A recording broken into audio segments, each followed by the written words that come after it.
नमस्कार दोस्तों, स्वागत है आपका मेरे चैनल कॉमिक्स लाइफ में।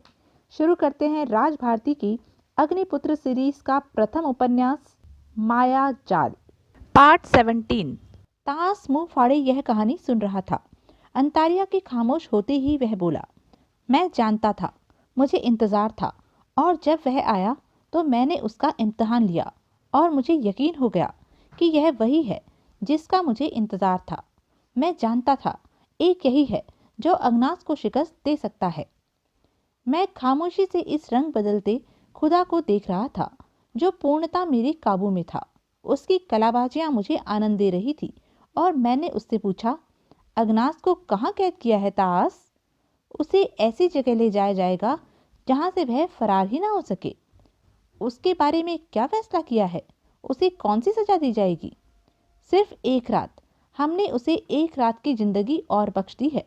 कल पूरे मुल्क के कारोबार बंद रहेंगे। सभी लोगों को शहर पनाह के मैदान में ले जाया जाएगा और फिर वहां अग्नास को मौत की सजा दी जाएगी। बहादुर, हम नहीं चाहते कि हमारे दुश्मन को समय मिले और वह अपनी रिहाई और हालात से निपटने के लिए कोई तरकीब सोच ले। मैंने एक गहरी सांस ली, फिर मुस्कुराते हुए तास से पूछा, मेरे बारे में तुमने क्या फैसला किया है तास? तुम मेरे गहरे दोस्तों में शामिल हो गए हो।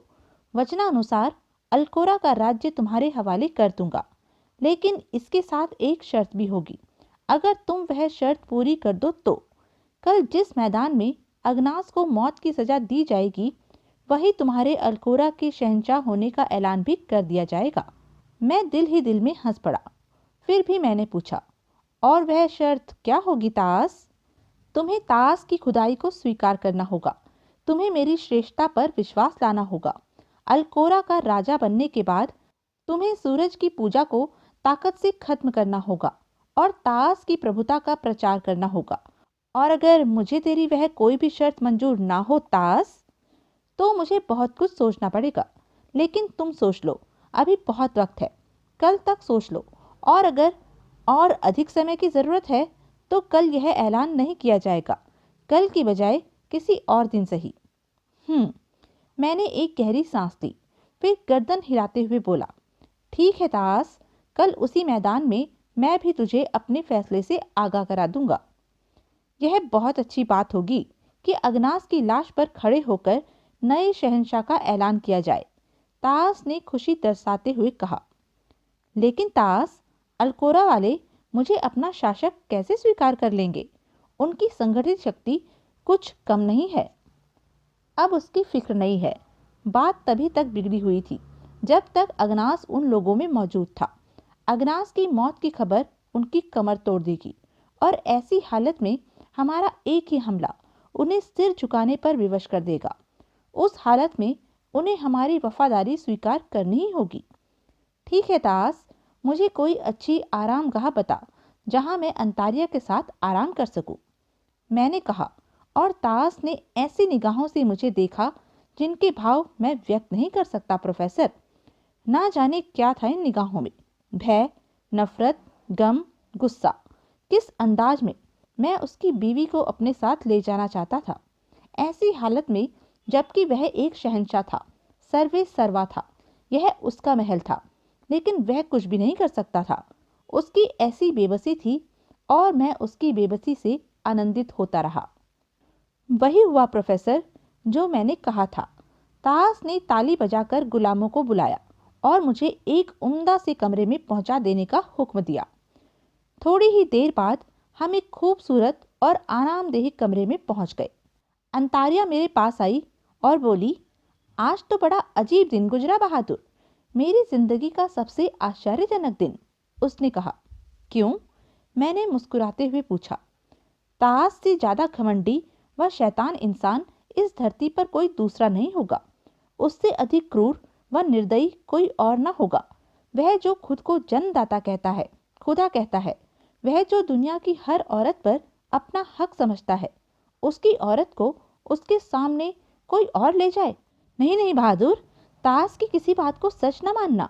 भूल कर यकीन न करना कि वह तुम्हें अल्कोरा का शासन बनने देगा। हाँ, वह तुम्हें खत्म करने के लिए जरूर कोई कारगर तरीका सोचेगा। अग्नास के बाद अब तुम ही उसके सबसे बड़े दुश्मन हो। एक दुश्मन को उसने तुम्हारे द्वारा शिकस्त दे दी है, दूसरे दुश्मन के लिए भी उसके शैतानी जहन में जरूर कुछ मंसूबे कुलबुला रहे होंगे। अंतारिया ने कहा और मैंने मुस्कुराते हुए उसकी ओर देखा। इस मगरूर, मक्कार और शैतान तास की जिंदगी की शाम अभी शेष है अंतारिया। तुम खुद देखोगी उसने मेरे विरुद्ध जो भी मंसूबा बनाया है वह किस बुरी तरह नाकाम होता है। उसे शिकस्त और अपमान के अतिरिक्त कुछ और भी नहीं मिलने का। आह, तुम उसकी आंखों में घृणा व प्रतिशोध के रंग नहीं देख सके बहादुर, जो तुम्हारे कमरा मांगने पर पैदा हुए थे। मैं जान गई, मैंने महसूस कर लिया कि तास तेरे सामने विवश है, असहाय है। वह तेरे सामने अपनी खुदाई बनाए नहीं रख सकता, इसलिए वह तुमसे कभी खुश नहीं होगा और फिर वह मुझे भी माफ नहीं करेगा। वह अपने अपमान का बदला मुझसे जरूर लेगा और मेरे होते हुए यह मुमकिन नहीं होगा। तुम्हें फिक्र करने की जरूरत नहीं है। रात के जाने कौन से पहर हम सो गए और फिर जब रोशनी फूटी तो अंतारिया ने मुझे जगाया। हमने लिबास बदले और फिर नाश्ते के लिए आ गए। नाश्ते के कमरे में आज तास के अलावा कोई नहीं था। मेरे ही कारण आज उसने अपनी रानियों के साथ नाश्ता न करने का फैसला किया था। सच ही इस सिलसिले में उसके लिए घातक ही सिद्ध हुआ था। तास अगर अपनी रानियों को मेरे सामने ना लाता तो उसे अपनी 2 रानियों से हाथ न धोना पड़ता, इसलिए उसने वह गलती अब नहीं दोहराई थी। तास ने पूर्ण अपनत्व व खुशी प्रकट करते हुए मेरा स्वागत किया। नाश्ते से निवृत्त होने के बाद तास ने मेरी आंखों में झांकते हुए पूछा, तुमने क्या फैसला किया है नौजवान? मेरा ख्याल है हमारे फैसलों की घोषणा के लिए वह मैदान निश्चित किया गया है जहां अगनास को सजा दी जाएगी।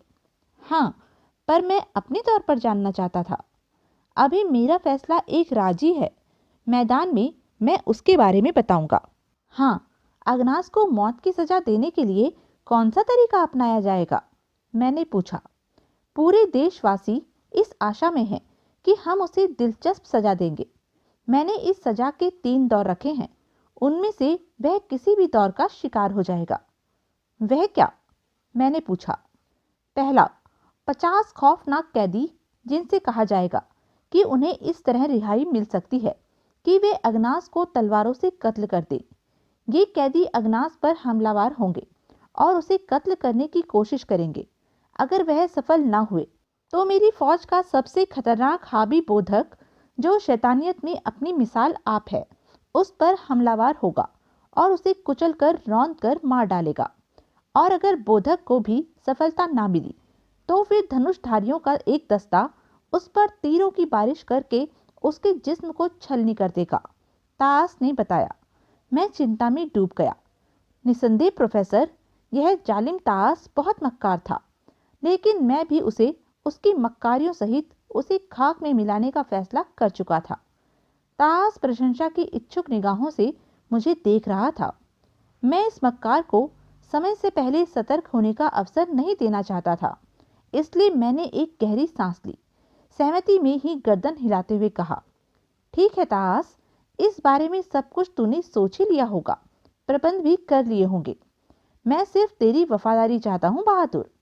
अल्कोरा के शासक के रूप में तुझे वह इज्जत मिलेगी जिसकी तू कल्पना भी नहीं कर सकता। हम सिर्फ अल्कोरा तक ही सीमित नहीं रहेंगे। अल्कोरा के गिर्द आसपास दूर दूसरी भी आबादियां जो तेरे जैसे महान योद्धा के कदमों की प्रतीक्षक हैं। तू तास की खुदाई को धरती के हर कोने में फैला दे, तास तुझे इज्जत बख्शेगा।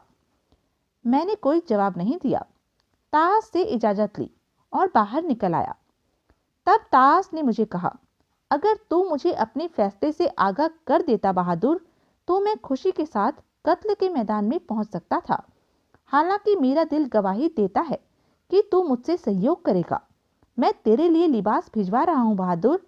आज तू मेरी तरह शान शौकत के साथ मेरी जैसी गाड़ी में सवार होकर लोगों के सामने जाएगा, ताकि लोग अल्कोरा के शहंशाह को पहचान लें।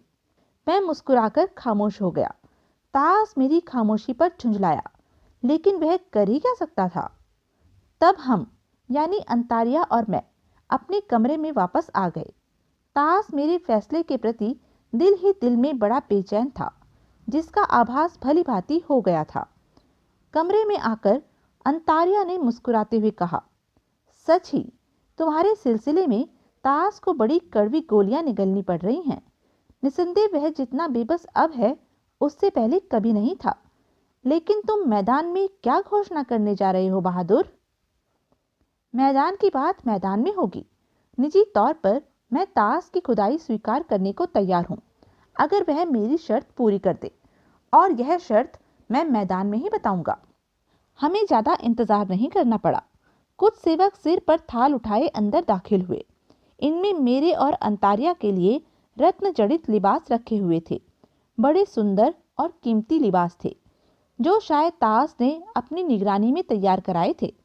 मैंने ताश का यह तोहफा स्वीकार कर लिया। सेवक चले गए तो अंतार्या ने बड़े चाव व प्यार से यह लिबास मुझे पहनाया और मुझ पर निहार होने लगी। फिर मेरे आदेश पर उसने भी अपना हसीन लिबास पहना। हम दोनों तैयार हो गए। फिर रवानगी का वक्त हुआ तो सिपाहियों की एक पूरी फौज मेरी सेवा में आ उपस्थित हुई। वह सब नए व चमकते लिबास पहने हुए थे। ऐसे लिबास पहले यहाँ नहीं पहने जाते थे। इस दस्ते के कमांडर ने मेरा अभिवादन किया और झुके झुके ही कहा, अल्कोरा के शहंशाह, हम तेरे सेवक, तेरे जानिसार हैं। हम अल्कोरा के सिपाहियों के नए लिबास में आए हैं ताकि लोग अल्कोरा के शहंशाह को आसानी से पहचान ले। बाहर सवारी तैयार है। सर्वशक्तिमान खुदा तास अपनी सवारी में खड़ा तेरा इंतजार कर रहा है। मैंने अंतार्या का हाथ पकड़ा और बाहर निकल आया। मेरे अंगरक्षक मेरे पीछे चले आ रहे थे। बाहर लोगों की भीड़ थी। तास अलग रंग के लिबास वाले सिपाहियों के साथ 8 घोड़ों वाली काले रंग की गाड़ी में खड़ा था। इस स्याह गाड़ी में जुते घोड़ों का रंग भी काला, स्याह व चमकदार था। उसके फौजी दस्ते के लोगों के घोड़े भी काले थे। इससे कुछ दूर हटकर सफेद घोड़ों वाली एक खूबसूरत सफेद रंग की गाड़ी खड़ी थी। इस गाड़ी के पीछे मेरे फौजी दस्ते भी सफेद घोड़ों पर सवार थे।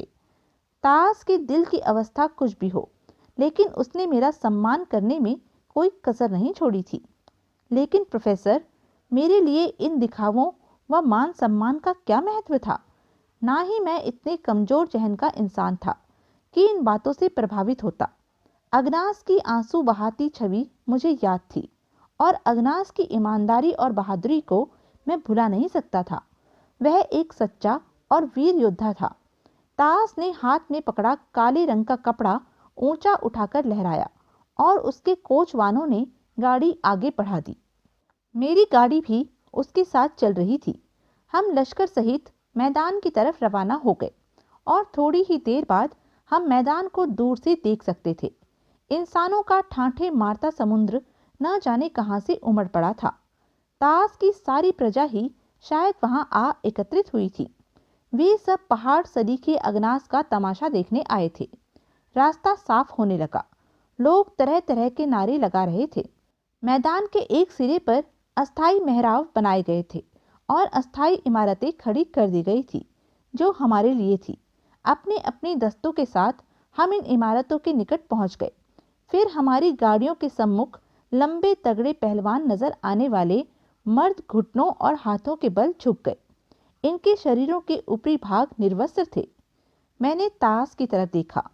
तास ने बड़े गर्व से झुके हुए आदमी की पीठ पर पांव रखा और नीचे उतर आया, यानी कि नंगे बदन बलिष्ठ इंसान से सीढ़ी का काम किया गया था।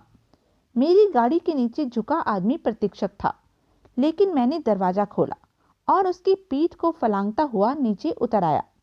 फिर मैंने उसकी पीठ पर थपकी दी और उसे खड़ा हो जाने का इशारा किया। सीढ़ी बना आदमी हट गया तो मैंने अपने हाथ के सहारे से अंतार्या को उतारा। लोग हैरत से मुझे देख रहे थे। तास ने भी शायद यह दृश्य देखा, लेकिन उसे पसंद नहीं आया था। हम अलग अलग मेहराबों में दाखिल होकर अंदर पहुंच गए। लोगों का हुजूम मुझे एक नज़र देखने के लिए बेचैन था।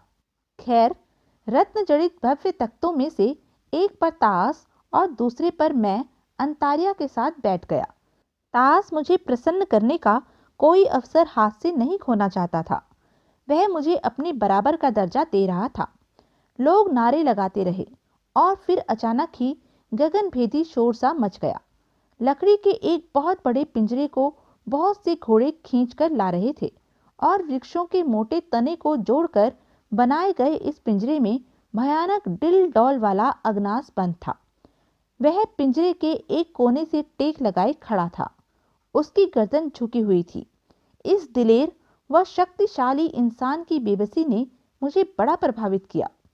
जो ही पिंजरा सामने आया, लाखों की उस हुजूम में खामोशी छा गई।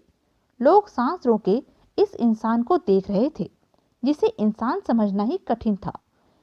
पिंजरा मैदान के मध्य में लाकर खड़ा कर दिया गया। लोग अब भी खामोश थे। तब तास अपनी जगह पर खड़ा हो गया। उसने हाथ उठाया और सभी पत्थर की तरह स्थिर हो गए। तास के बंदो, तास तुम्हारा खुदा तुम्हारे सामने रोशनी के पुजारी को ले आया है। हाँ, सूरज के पुजारी अपने मसीहा को मेरी कैद में देखकर समझ चुके होंगे कि तास महान है। कोई भी शक्ति उसका सामना नहीं कर सकती। तास जब चाहता है रोशनी लुप्त हो जाती है। वह जब चाहता है एक शक्तिशाली योद्धा को बुलाता है और वह ऊंचाइयों से आने वाला अगनास की पूरी कौम को शिकस्त देकर अगनास को मुर्दा शेर की तरह ढोलाता है। यह वही अगनास है जिसकी शक्ति के गीत बनाए गए हैं। देखो किस तरह वह पिंजरे में बंद है और इसे पिंजरे में लाने वाला वह बहादुर है जो अब निकट भविष्य में अल्कोरा का राज्य संभालेगा। हाँ, वह रोशनी वालों की, सूरज के पुजारियों की किस्मतों का मालिक होगा। वह उन्हें रोशनी के माया जाल से निकालकर तास के ईमान में पहुंचा देगा और फिर हमारा राज्य विशाल होगा। न केवल अल्कोरा बल्कि उसके आसपास के दूसरे इलाकों पर भी हमारी खुदाई होगी। तास खामोश हो गया और लोग गगनभेदी नारे लगाने लगे। वह मेरी शान में गीत गा रहे थे और उछलकर मुझे देख रहे थे। कठिनाई से ही यह हंगामा शांत हुआ तो अगनास के पिंजरे के दरवाजे को खोल दिया गया। अगनास को बाहर खींच लिया गया और पिंजरा एक कोने में खड़ा कर दिया गया। तास एक बार फिर खड़ा हो गया। उसने अगनास को संबोधित कर कहा, तू खुद को अजय समझता था अगनास? नहीं तास, तूने कब और किसके मुंह से सुना है कि मैंने खुद को अजय समझा? अगनास ने भारी आवाज में कहा, क्या तूने मेरी फौज से युद्ध करके अकेले उसे पराजित नहीं किया? हाँ, तेरी फौज बुजदिल और कमजोर थी। वह मेरे मुकाबले में ठहर नहीं सकी। अगनास ने कहा, बकवास, क्या मेरे एक आदमी ने तुझे पराजित नहीं किया? तास, क्या वह शख्स तुझे खुदा मानता है? अगनास ने एक भयानक प्रश्न पूछा। तास इस प्रश्न पर घबरा गया, लेकिन फिर उसने मेरी तरफ देखते हुए कहा, यह बात यह खुद बताएगा, लेकिन तुझे इससे क्या? मैं सिर्फ यह कहना चाहता हूँ कि तू झूठा खुदा है। तू एक साधारण इंसान है जो किसी पर विश्वास नहीं करता। तू कायर भी है। देखना, तू भी एड़ियां रगड़ रगड़ कर मर जाएगा। तो फिर कैसा खुदा है? हाँ, उसने मुझे पराजित किया। मैंने उससे वायदा किया था। हार गया तो वायदा निभाने चला आया। वह मेरा स्वामी बन गया था। तेरे यह मामूली सिपाही मुझे कैद नहीं रख सकते थे। क्या तू समझता है कि लकड़ी का यह पिंजरा मेरा कैद खाना बन सकता था? यह तेरी भूल है तास। अगर मेरा स्वामी मुझे आज्ञा दे तो मैं इस पिंजरे की सलाखों को तिनकों की तरह तोड़कर फेंक दूं। खूब खूब, तू यूं समझ ले अगनास कि अगर तू तास की खुदाई को सच समझ लेता तो तुझे यह दिन नहीं देखना पड़ता। खैर, रोशनियों को पुकार ताकि वे तेरी मदद करें। अभी थोड़ी देर बाद तो एक दर्दनाक मौत का ग्रास बना दिया जाएगा। रोशनी हमें जीवन देती है। जिंदगी और मौत उसके हाथ में है। मुझे खुशी है कि मैं उसके नाम पर मरूंगा। अगनास ने दृढ़ता से कहा, तो मर, और मरने के बाद भी कष्ट का शिकार रह। तास ने एक अंगूठा उठा दिया और दूर किसी कोने से ढोल की आवाज उभरी। इसके साथ ही 50 कैदी भयावह हथियारों के साथ मैदान में उतर आए। यह सभी के सभी भीमकाय व खूंखार लग रहे थे। तास के एक आदमी ने एक ऊंची जगह खड़े होकर कहा, जंगजू बहादुर, तुम्हारे सामने गोश्त का पहाड़ खड़ा है, अपने हथियारों से उसके टुकड़े कर दो। अगर तुम कामयाब हो गए तो तुम्हें आज़ादी बख्श दी जाएगी। महान ताज तुम्हारे गुनाह माफ कर देगा और तुम आज़ाद इंसान कहलाओगे। अपनी पूरी ताकत लगा दो, तुम्हें इससे अच्छा मौका कभी नहीं मिलेगा। और कैदियों के दांत निकल पड़े। तब अगनास ने मेरी तरफ देखा और बोला, स्वामी, तू ही अगनास को हराने वाला है। मैं सिर्फ तेरे हाथों मरना चाहता हूँ। हाँ, अगर तू आज्ञा दे तो इसके सामने झुककर बैठ जाऊं, ताकि इन्हें मुझे कत्ल करने में कठिनाई ना हो। इनसे जंग करो अगनास। अगर यह तुमको मार सके तो इनका हक इन्हें मिल जाएगा, और अगर ये तेरे हाथों मारे गए तो इन्हें जिंदगी की कैद से छुटकारा मिल जाएगा। मौत मेरा मुकद्दर है स्वामी, यह जिंदगी के लिए जंग करेंगे। मैं इनकी जिंदगी कैसे छीन सकता हूँ?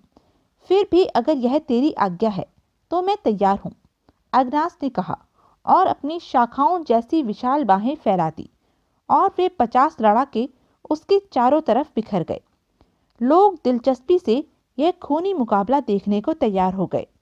फिर ज्यों ही तास ने अपना अंगूठा नीचे किया, लड़ाके अगनास पर टूट पड़े। उन्होंने अपने तेज हथियार अगनास की तरफ झुकाए और अगनास ने कमाल की फुर्ती से झुकाई देकर उनके वार खाली कर दिए। साथ ही एक लड़ाके की गर्दन उसके मजबूत पंजे में आ गई और उसने हल्के से खिलौने की तरह उसे ऊंचा उठाया, और दूसरे ही क्षण वह लड़ाका अपने साथियों पर जा गिरा। उसका लंबा नेजा अगनास के हाथ में आ गया था। अगनास ने उस नेजे को लाठी बना लिया। सचमुच ही अगनास की लड़ाई देखने योग्य थी। एक ही समय में 50 लड़ाकों के वार रोकना, उन्हें अपने से दूर रखना कठिन काम था। लेकिन कुछ ही क्षणों में मैंने महसूस कर लिया कि मूर्ख तास ने सिर्फ इन लोगों को अगनास के हाथों कत्ल कराने और अपना मजाक उड़वाने के लिए उन्हें उसके सामने भेजा है। अगनास ऐसे ऐसे दांवपेच प्रयोग कर रहा था जिन्हें समझ पाना भी कठिन था। लेकिन कुछ ही क्षणों में मैंने एक और बात महसूस कर ली। वह यह कि अगनास खुद उन लोगों को कत्ल नहीं करना चाह रहा था, वह सिर्फ उनके हथियार नकारा कर रहा था। जड़ में आए लड़ाके को वह सिर्फ एक हाथ मारकर बेहोश कर देता। इस तरह उससे लड़ने वालों की संख्या क्षण प्रतिक्षण घटती जा रही थी। तास इस परिस्थिति पर बेचैनी से पहलू बदल रहा था। देखने वाले दम साधे बैठे थे। फिर कुछ अधिक देर ना लगी जब तास के वे लड़ाकू कैदी जमीन में औंधे सीधे पड़े थे। तास गुस्से की अधिकता से खड़ा हो गया। उसने दांत पीसते हुए कहा, बोधक को ले आओ, वह इस भैंसे को रौंद डालेगा। लाओ, उसे लाओ। अगनास चारों तरफ देखने लगा। तब मैंने अपने फौजी दस्ते के कमांडर से कहा, सुनो, बेहोश कैदियों को मैदान से हटा दो, वरना वह हाथी के पैरों तले आकर कुचले जाएंगे।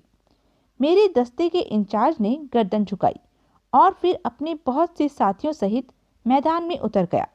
उन्होंने कैदियों के बेहोश जिस्म उठाए और तास चीख उठा, इन्हें मत उठाओ, इनकी मौत भी इसी मैदान में होगी। बोधक इन्हें इनकी काहिली की सजा देगा। सिपाही रुक गए। तभी मैंने खड़े होकर कहा, इन्हें उठाओ, हम इन्हें बाद में सजा देंगे। तास ने चौंक कर मेरी तरफ देखा। मैं भावहीन चेहरा लिए अपने कमांडर की तरफ आकर्षित रहा। ठीक है, आज्ञा का पालन किया जाए, वह बोला। सिपाही जल्दी जल्दी बेहोश कैदियों को उठाने लगे। उन्हें दूर से बोधक की चिंगार सुनाई दी। देखते ही देखते मैदान साफ कर दिया गया। अब सिर्फ अगनास ही मैदान में मौजूद था। वैसे भीड़ की सरगोशियां फैल रही थी। शायद यह पहला मौका था जब तास की बात काटी गई थी, और वह भी तास ने स्वीकार कर ली थी। लोग बुरी तरह इधर उधर हट गए। दर्जनों व्यक्ति पूरे मटियाले रंग के खौफनाक हाथी को जंजीरों में जकड़े ला रहे थे। भूरे रंग का यह पहाड़ बड़ा खौफनाक था। उसकी सुलगती आंखें दहक रही थी और उनसे क्रूरता टपक रही थी। अगनास भी गौर से उसके लंबे सफेद दांतों को देख रहा था, जो काफी आगे को निकले हुए थे। हाथी को मैदान में लाया गया और फिर उसकी जंजीरें निकाल दी गई। लोग खौफ व दहशत से खूंखार हाथी को देख रहे थे, जो अपने खंभों जैसे पंखों से मिट्टी उड़ा रहा था। उसकी छोटी लेकिन तेज आंखें चारों तरफ देख रही थी। और फिर अचानक ही जानवर समझ गया कि उसके मुकाबले में कौन है। अब वह सिर्फ अगनास को देख रहा था। अगनास के चेहरे पर पहली बार हल्की सी दिलचस्पी के भाव नजर आए थे, यानी कि हाथी की आतंकित कर देने वाली अवस्था से वह विचलित नहीं हुआ था। खूनी जानवर काफी देर तक खड़ा अगनास को देखता रहा। फिर उसकी सूंड उठी, उसके मुंह से एक खौफनाक चिंगार निकली और जनता दहशत से कांप उठी। फिर वह अगनास की तरफ बढ़ा। बड़ा खौफनाक अंदाज था। अगनास भी संभल कर खड़ा हो गया। अगनास के कुछ फुट के फासले पर पहुंच वह हाथी रुक गया। एक बार फिर सूंड उठा, खौफनाक चिंगाड़ मारी और अगनास पर हमला कर दिया। अगनास एक तरफ हटा, लेकिन हाथी की सूंड ने उसे जकड़ लिया था। वह उसकी कमर के गिर्द लिपट गई और विशालकाय हाथी उसे सूंड में उठाने की कोशिश करने लगा। लेकिन देखने वालों ने एक अविश्वसनीय दृश्य देखा। हाथी के खंभों जैसे पांव धरती पर फिसल रहे थे। वह अपनी पूरी ताकत लगा रहा था, लेकिन अगनास को उठाने में असफल था। फिर अगनास ने उसकी ताकत का अंदाजा लगाते हुए उसके लंबे लंबे दांत पकड़ लिए और फिर एक जोरदार तड़ाक की आवाज के साथ ही हाथी के दोनों दांत उखड़ गए। हाथी ने घबराकर अगनास को छोड़ दिया। उसके मुंह से भयानक चीखें निकल रही थी। एक बार वह कई गज पीछे हटा और फिर आगे बढ़कर हमला कर दिया, लेकिन इस बार अगनास ने उसे अपने को गिरफ्त में लेने का मौका नहीं दिया था, बल्कि अपने दोनों हाथों में हाथी की सूंड पकड़ ली थी और फिर वह पूरी शक्ति से सूंड को मरोड़ने लगा। हाथी इस विपदा से सख्त परेशान था। वह चिंघाड़ रहा था। वह सूंड को अगनास की गिरफ्त से छुड़ाने की कोशिश में बुरी तरह उछल रहा था, लेकिन अगनास की गिरफ्त बहुत मजबूत थी। फिर उसके एक तरफ के पांव उखड़ गए। उसका जमीन पर गिरने का धमाका बड़ा जोर का था। लोगों के मुंह से डरी डरी चीखें निकल रही थी। हाथी पीड़ा से तड़प रहा था और अब अगनास उसकी गर्दन पर सवार था। उसने हाथी की सूंड को अपने घुटने के नीचे दबाया और उसके बलिष्ठ हाथ उठे। उंगलियां एक दूसरे में फंसाई और हाथ की मुट्ठी बनाकर हाथी के माथे पर पूरी ताकत से दे मारा। वार बड़ा भयानक था। हाथी ने तड़प कर उठने की कोशिश की, लेकिन अगनास का दूसरा घूंसा हाथी के माथे पर पड़ा और उसकी हड्डी चटक गई। चारों तरफ एक शोर उठा, लेकिन अगनास इस शोर से अनजान अपने शिकार से निपटने में ही मगन था। और फिर कुछ क्षण बाद ही हाथी का विकराल जिस्म निश्चल शांत पड़ा था। अगनास ने उसकी मौत का यकीन करने के बाद उसे छोड़ा और उठ खड़ा हुआ। शैतान है, बेशक यह इंसान शैतान है। सिपाहियों, धनुषधारियों को सामने लाओ। इसके पूरे जिस्म को जहरीले तीरों से छलनी कर दो। खबरदार, शरीर का कोई भी हिस्सा बचने ना पाए। तास उठकर चीखा। अब मेरी बारी थी। मैं अपनी जगह पर उठ खड़ा हुआ था। मैंने हाथ उठाए और कहा, मैं तास से कुछ कहना चाहता हूँ। रुक जाओ, अब तीरंदाजों की जरूरत नहीं है। तास के सेवक समझ गए थे कि मेरी आवाज तास की आवाज है, बल्कि मेरी आवाज वह है जिससे तास अपना दिया हुक्म भी वापस ले लेता है। सभी रुक गए। तास फिर चौंक कर मुझे देखने लगा। शायद उसे खतरे का एहसास हो गया था। उसकी प्रश्नवाचक निगाहें मेरी तरफ उठी हुई थी। तास के पुजारियों, मैंने ऊंची आवाज में कहना शुरू किया, तुम सब तास की खुदाई को मानते हो। तुम जानते हो मैं तुम में से नहीं हूं। मैं रोशनी वालों में से भी नहीं हूं। मैं सूरज को खुदा नहीं मानता। मैं तास को भी खुदा नहीं मानता। इसके बावजूद महान तास ने मुझे अपने दोस्तों में जगह दी है। मैंने खुद को उसकी दोस्ती का पाबंद माना है। देख लो, मैं तुम्हारे सामने उसे ले आया हूँ, जो लड़ाकों की पूरी फौज को अकेला ही फतेह कर लेता है। मैं उसे बांधकर तुम्हारे सामने लाया हूँ, जो तुम्हारा दुश्मन है और जो पूरे मस्त हाथी को अपने मजबूत हाथों से मार डालता है। ताकत के इस विशाल पहाड़ को मैं रस्सियों से बांध कर लाया हूँ, लेकिन मैं अभी तुम में से नहीं हूँ।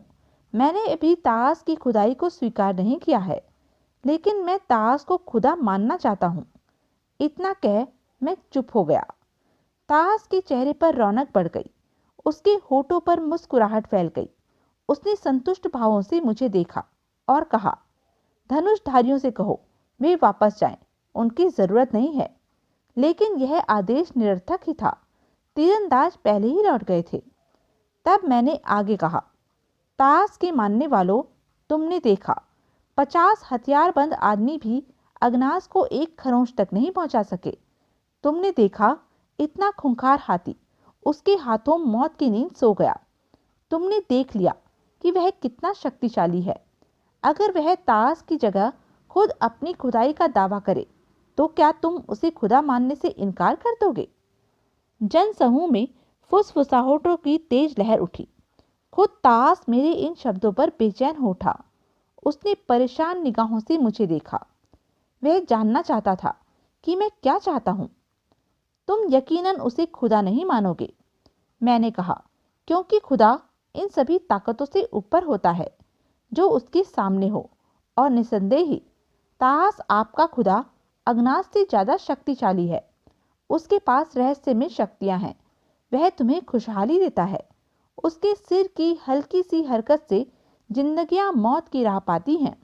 वह सर्वशक्तिमान है। मैं भी तुम्हारे सामने उसकी खुदाई को स्वीकार कर लूंगा और उसके सेवकों, उसके पुजारियों में सम्मिलित हो जाऊंगा। लेकिन इससे पहले मैं उसका इम्तिहान लूंगा। उसे परीक्षा देनी होगी। ताश का मुंह हैरत से खुल गया। बताओ, ए ताश के मानने वालों, मैं तुम्हारी दुनिया में अजनबी हूं। मैं, जिसने अगनास को पराजित कर उसे कैदी बना लिया। क्या मैं ताश की शक्तियों की परीक्षा लिए बिना उसे खुदा मान सकता हूं? नहीं नहीं, मैं यह ना कर सकूंगा। ताश को अपनी शक्ति का प्रदर्शन करना होगा।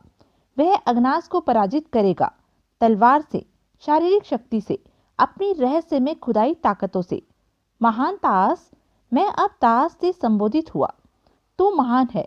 तेरी प्रजा तुझे खुदा मानती है। अपनी खुदाई का सबूत दे। अपनी पवित्र उंगलियों से एक ऐसी आग पैदा कर जो अगनास को जलाकर राख कर दे।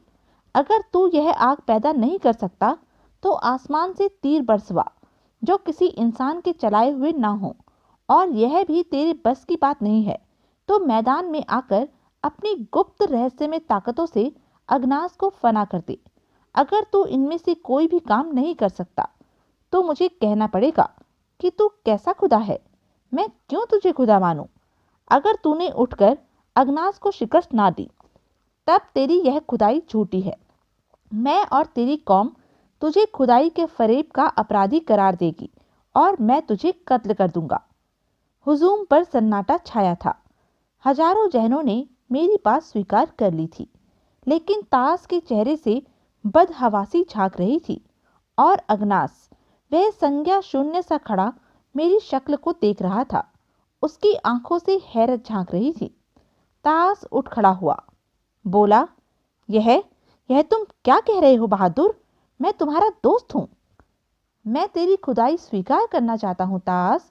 तू मुझे संतुष्ट कर दे, फिर मुझसे बढ़कर तेरा वफादार कोई नहीं होगा।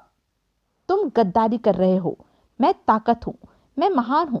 मैं यह साधारण काम नहीं कर सकता। मेरा नियंत्रण पूरी सृष्टि पर है। तू कैसा खुदा है ताश? तू हमारी इतनी सी बात नहीं मान सकता। फिर हम तेरी यह सब बातें क्यों माने? सुन, अगर तू फौरन ही उतर कर अगनास के मुकाबले पर ना आया तो फिर मैं तेरी गर्दन उतार लूंगा और तेरी खुदाई के माया जाल को मटिया मेट कर दूंगा। मैंने निकट खड़े एक सिपाही की मयान से तलवार खींच ली और प्रोफेसर, मौत सी नाच गई ताश की आंखों में।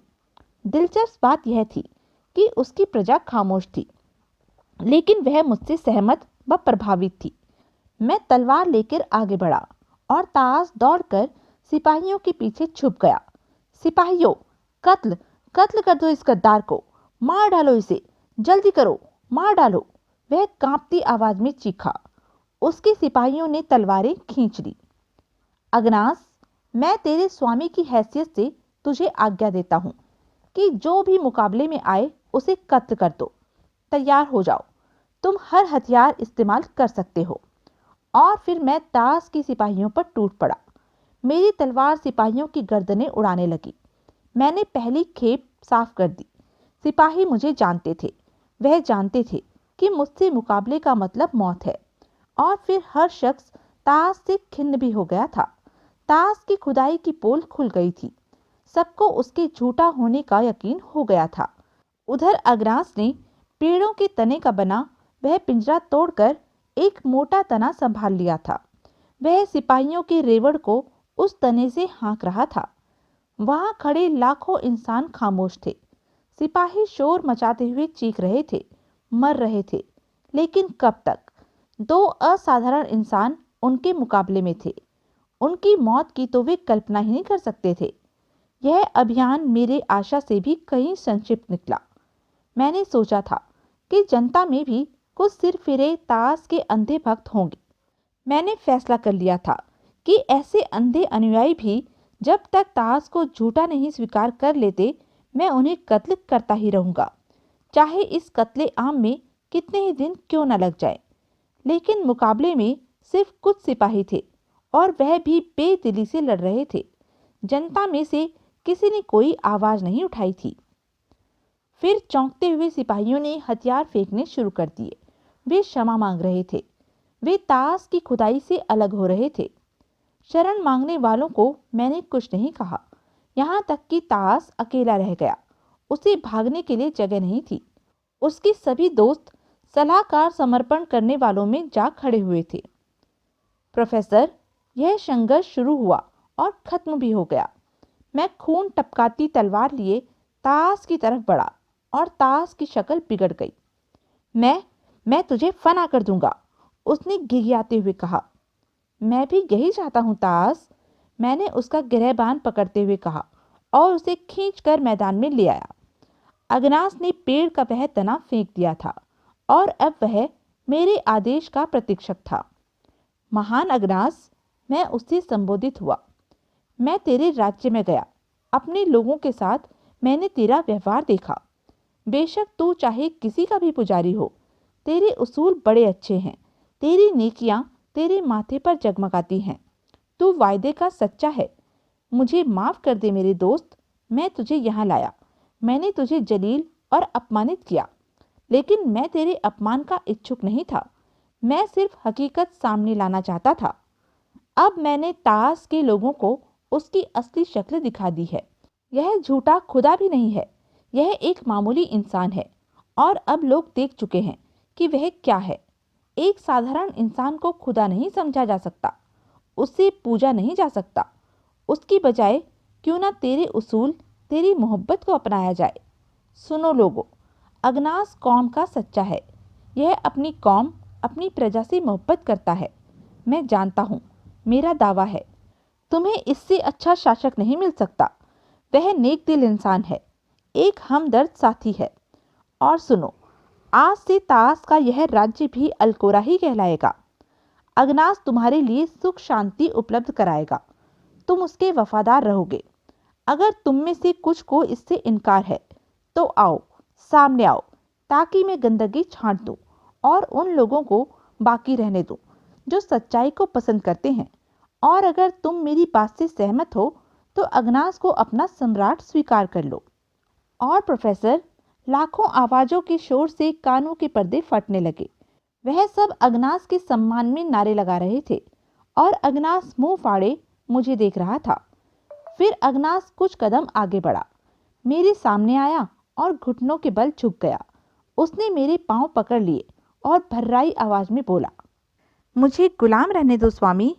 उस वक्त तक, जब तक मेरी पीठ ने जमीन नहीं देखी थी, मेरे दिल में कामनाएं थी। मैं शासन करने का इच्छुक था, लेकिन अब मैं इस योग्य नहीं हूँ। तुमने मुझे इज्जत बख्शी, मैं गर्व से तुम्हारी गुलामी करूँगा। मैं इससे अधिक किसी और चीज का इच्छुक नहीं हूँ। मैंने तुम्हें जिस योग्य समझा है वही व्यक्त कर दिया है अगनास। मैं तेरा दोस्त हूँ, स्वामी नहीं।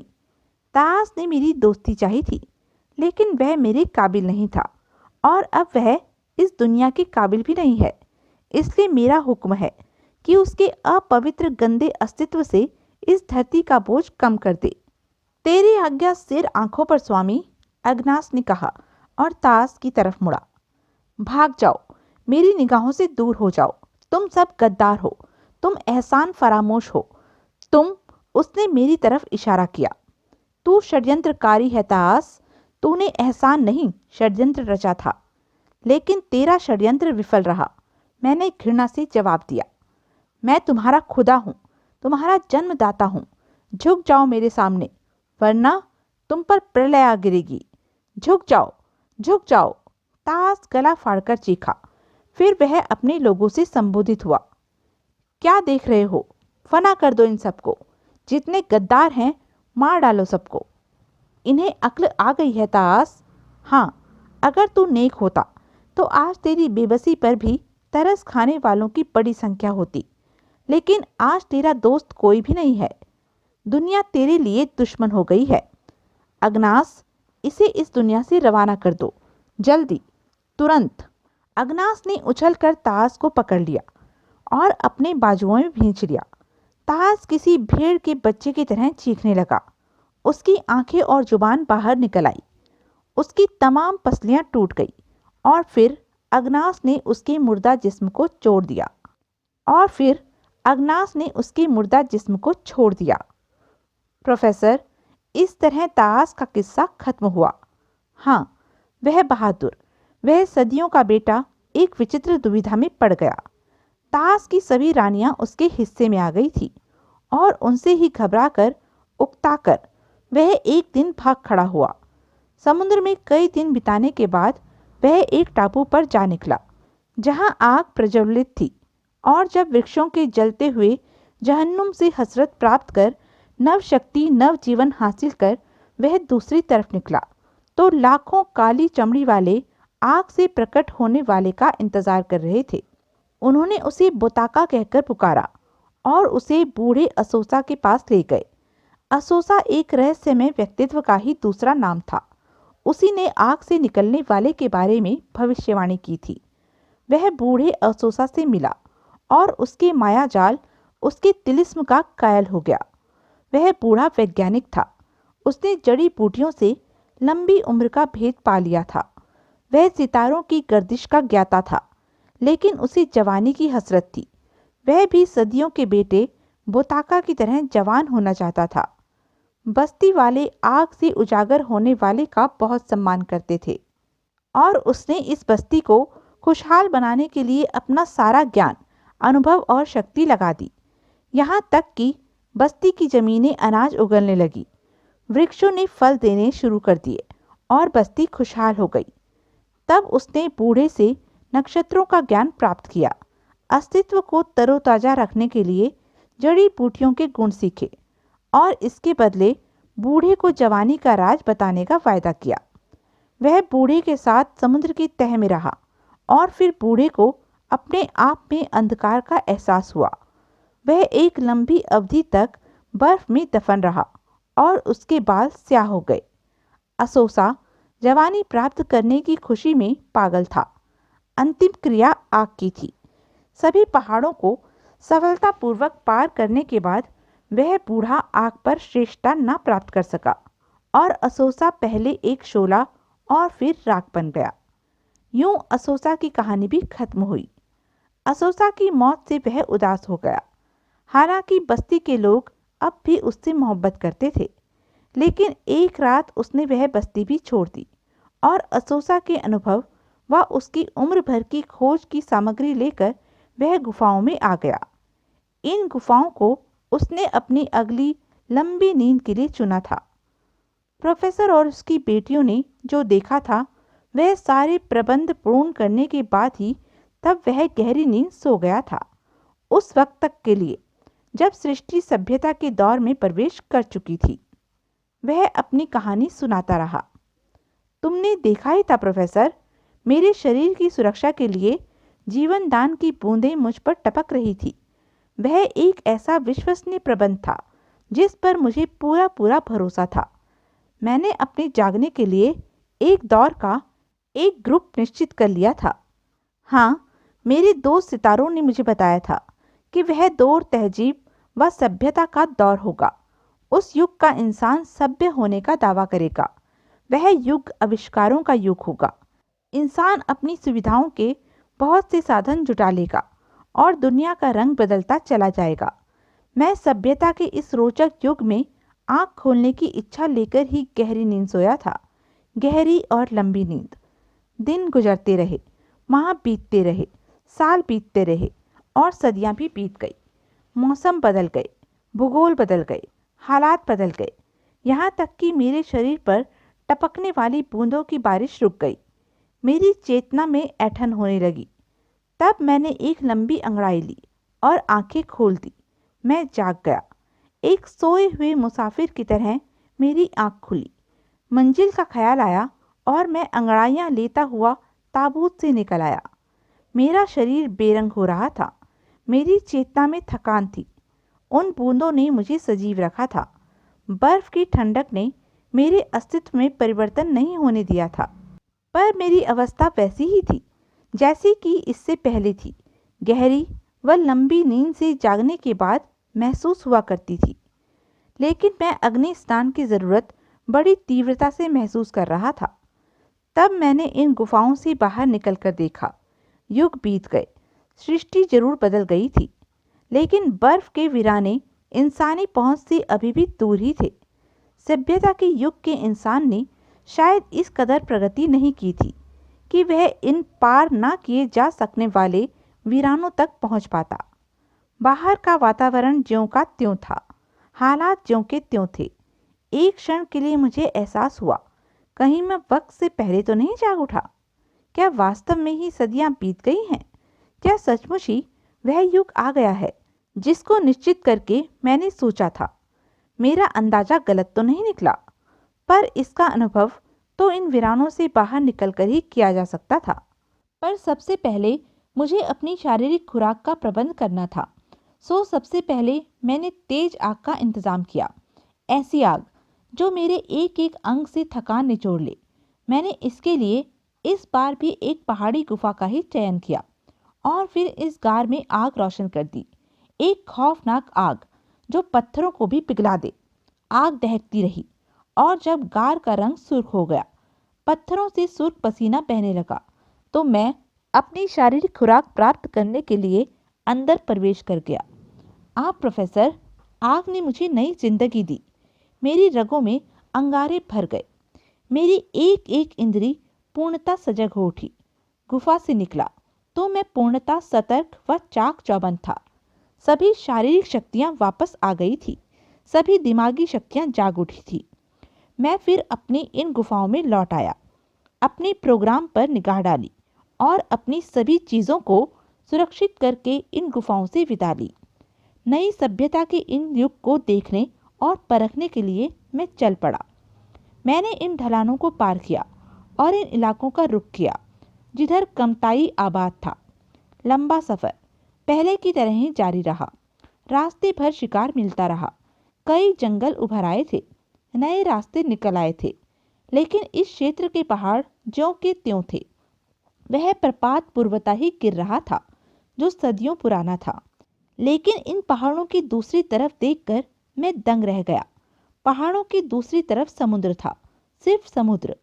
हाँ प्रोफेसर, जहाँ कभी वृक्ष थे, जंगल थे, आबादी थी, खेती बाड़ी होती थी, हंसते खेलते घराने आबाद थे, वहाँ अब समुद्र की निर्दयी लहरें सिर मार रही थी। वह बस्ती थी कमताई, जिसे मैंने आखिरी बार छोड़ा था। कमताई का अस्तित्व ही मिट गया था। वहाँ कुछ भी नहीं था प्रोफेसर। मैं उदास हो गया। मुझे यह समझने में देर न लगी कि समुद्र ने विशालता ग्रहण की है और आबादी नष्ट हो गई। आह, वे तीक्ष्ण बुद्धि लोग न जाने कैसी मौत के शिकार हुए होंगे। मैं इस बस्ती का निर्माता था और अपनी बनाई बस्ती की तबाही देखकर मुझे दुख हुआ था। मैंने इस बस्ती से बहुत कुछ लिया, उसे बहुत कुछ दिया था। मैंने उस बस्ती को समुद्र के पानी से रोशनी निकाल कर दी थी। क्या तुम इस बात पर यकीन कर सकते हो प्रोफेसर? प्रोफेसर दयाल चौंक पड़ा। उसने एक गहरी सांस लेते हुए कहा, कितनी अद्भुत व अविश्वसनीय है यह बात। क्या इस दौर में लोग वह रोशनी नहीं खोज पाए जो पानी की शक्ति से प्राप्त होती है? वह रोशनी अब तो ऐसा रूप धारण कर चुकी है कि तुम देखकर ही दंग रह जाओगे। इस शक्ति ने आज की जिंदगी का हर काम संभाल लिया है, लेकिन हम उसे इसी युग की खोज समझते हैं और शायद किसी भी तरह यह विश्वास नहीं कर सकते कि आदिम युग का इंसान भी बिजली की खोज कर चुका था। प्रोफेसर दयाल ने स्पष्टवादिता से काम लेते हुए कहा, नहीं प्रोफेसर, प्राचीन इतिहास के लंबे युगों में मानवीय प्रगति से संबंधित जो विवरण है, उससे इस बात को नज़रअंदाज नहीं कर सकते कि यदि मानव ने भी अनाज उपजना शुरू कर दिया था, अच्छे मकान तैयार कर लिए थे, कपड़ा बुनता रहा था, उत्कृष्ट हथियार देखने में आए थे, इससे स्पष्ट है कि इंसान आवश्यकता अनुसार व उपलब्ध स्रोतों का अपनी सुख सुविधाओं के लिए पूरा उपयोग करता रहा है। आदि मानव भी आज के इंसान से विशेष भिन्न नहीं था। हाँ, अभी वह मानसिक रूप से परिपक्व नहीं हुआ था। अचानक व संयोगवश प्राप्त हो जाने वाली चीजों पर ठोस प्रयोग नहीं कर सकता था, इसलिए कुछ खोज ली गई चीजें किसी भी कारण एक बार नष्ट हो जाने के बाद दोबारा उस शक्ल में नहीं आ सकी। नतीजा यह हुआ कि उनकी कुछ एक खूबियां उनके साथ ही नष्ट हो गई और आने वाले युगों के इंसान ने जब उसी अंदाज में सोचा तो अपने स्रोतों का प्रयोग किया, उसके बारे में ठोस प्रयोग किए, वही लुप्त शक्तियां फिर सामने आ गई। नए युग का मानव इन खोजों को अपने से संबंधित करने के लिए गर्व का अधिकारी है, लेकिन वह प्राचीन युग के इंसानों को बिल्कुल ही जंगी समझते समय संकीर्ण हृदयता से ही काम लेता है। कमताई के लोग अगर जिंदा रहते तो शायद वे पहले लोग होते जो पानी की शक्ति से पैदा होने वाली रोशनी के आविष्कारक कहलाते, लेकिन हालात ने उन्हें मौका नहीं दिया और वह सभ्यता ही समुद्र की भेंट चढ़ गई। कुछ भी है, पर यह दुनिया शायद तुम्हारे इस रहस्य उद्घाटन को स्वीकार न करे। प्रोफेसर जैसे कायल नहीं हुआ था। मुझे इस दुनिया से क्या लेना है प्रोफेसर? मैं तो तुम्हें अपनी कहानी सुना रहा हूँ, जिसका हर अध्याय तुम्हारे लिए अविश्वसनीय होगा, लेकिन मैं तुम्हें एक एक चीज का ठोस सबूत दूंगा, केवल एक सबूत, और उसके बाद तुम शायद मेरी हर बात का यकीन करने को विवश होगे। तुम्हारे हैरत अंगेज होने पर तो हमें यकीन है दोस्त। बहरहाल जागने की बात की कहानी सुनाओ। मैं ये जानता हूँ तुम्हारा नशा उखड़ रहा है। खैर, मैं कमताई वालों को किसी नए रूप में देखना चाहता था, लेकिन उनका तो अस्तित्व ही समुद्र की भेंट चढ़ गया था। मेरे अंदाजे के अनुसार सितारों की भविष्यवाणी के मुताबिक सभ्यता का दौर शुरू हो चुका था, लेकिन इस नए दौर के लोग कहाँ थे? उनके बारे में मुझे कुछ भी मालूम नहीं था। इस बार समुद्र के सफर को मेरा दिल नहीं चाहा और मैंने विपरीत दिशा में चलना शुरू कर दिया। अगर इस धरती का अंत भी कहीं समुद्र पर हुआ तो देखा जाएगा, लेकिन मैंने निश्चय कर लिया था कि मैं उस वक्त तक खुशकी के रास्ते ही अपना सफर जारी रखूंगा जहां तक धरती का अस्तित्व है। मुझे सभ्य मानव की तलाश थी। मैं देखना चाहता था कि सभ्यता का आरंभ किस रूप में हुआ है। मैं चलता रहा। सितारे निकल आए, खाना पीना और सफर। मेरे कुछ दोस्त ऐसे थे जो अब भी जिंदा थे। वे मुझे देख देख कर मुस्कुरा रहे थे, मुझसे परिचित होने का आभास दिला रहे थे और मैं उनसे बातें कर रहा था। मैं उनसे सभ्यता की दिशा मालूम कर रहा था। उन्होंने मुझे निराश नहीं किया। सूरज, चांद, सितारे सब मेरे मार्गदर्शक थे। मेरे वे दोस्त थे जिनसे मेरा परिचय बहुत पुराना था। सितारों ने मुझे मंजिल की दिशा बताई और सूरज के उजालों ने निशान उपलब्ध कराए। मैं चलता रहा, पहाड़ों में, मैदानों में, दलदलों में, और धरती की विशालता तय होती रही। न जाने कितने चांद निकले, कितने सूरज डूबे, लेकिन मेरा सफर जारी रहा।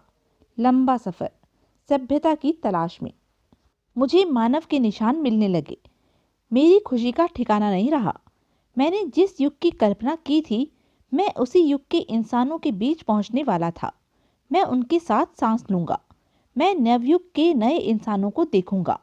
उनका रहन सहन, उनकी जिंदगी, उनकी दिनचर्या, घोड़ों के कदमों के निशान, भेड़ों के झुंड और ऐसी ही दूसरी चीजें देखता हुआ मैं आगे बढ़ता रहा। मेरा शरीर पूर्वतः ही चांद की तरह सुनहरा था। मेरे बाल आग की तरह सुर्ख थे और मेरे चेहरे पर जवानी की ताजगी थी। तब मैंने इतिहास के उस दौर के पहले इंसान को देखा। वह भेड़ों का रखवाला था। उसके हाथ में एक लकड़ी थी जिससे वह भेड़ों के रेबड़ को हाँक रहा था। भेड़ों का झुंड उसके आगे आगे चल रहा था। मैंने अपनी रफ्तार तेज कर दी और उसके पास पहुंच गया। यह एक बूढ़ा आदमी था जिसके चेहरे पर असंख्य झुर्रियां पड़ी हुई थी। आंखों से अनुभव टपक रहा था। मैं उसके सामने पहुंचा तो वह चौंक कर रुक गया। उसने मुझे ऊपर से नीचे तक देखा और फिर उसने एक नई जुबान में पूछा, तुम कौन हो और क्या चाहते हो? तेरा संरक्षण, तेरी दोस्ती, मैंने जवाब दिया। मुझे यह देखकर खुशी हुई कि सभ्यता के दौर का यह इंसान मेरे अस्तित्व पर चकित नहीं हुआ था। वह मुझे देखकर भयभीत भी नहीं हुआ था। तेरा संबंध किस कबीले से है? उसने पूछा। इसका जवाब मेरे लिए जरा कठिन ही था। ना जाने वह कौन कौन से कबीलों के बारे में जानता था, पर उसकी दोस्ती प्राप्त करने के लिए उसे संतुष्ट करना जरूरी था। इसलिए मैंने यूं ही एक नाम ले लिया। मेरा संबंध अरकास से है। अरकास? उसने जहन पर जोर देने वाले भाव में कहा और फिर गर्दन हिलाते हुए बोला, मैं नहीं जानता कि तेरा कबीला कौन सा है, कहाँ है, और जब मैं तेरे कबीले के बारे में ही नहीं जानता तो तुमसे दोस्ती मुश्किल है। वह आगे बढ़ने लगा। मैंने जल्दी से उसका बाजू पकड़ लिया। तू मेरे कबीले के बारे में नहीं जानता, लेकिन तू मुझे एक सच्चा व मेहरबान दोस्त पाएगा। मैं तेरी दोस्ती का इच्छुक हूँ।